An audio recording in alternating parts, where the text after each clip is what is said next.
台南东山田尾天圣湖，天圣湖兴建史例。天圣湖始建于壬午年，历经6载，前所知足。于戊辰年回大陆易主，并举行初建入火安坐、过火城、登天门等。咸于壬申年又完成五龙清华宫。癸酉年大龙船，屋顶上那个叫大龙船，正中央就是大禹治水的禹帝圣王。乙亥年钟鼓楼，旁边那个就是钟鼓楼了。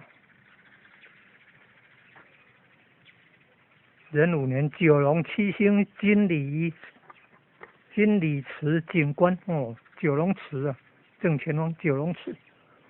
九龙七星平安进财桥，九龙七星学业光明桥，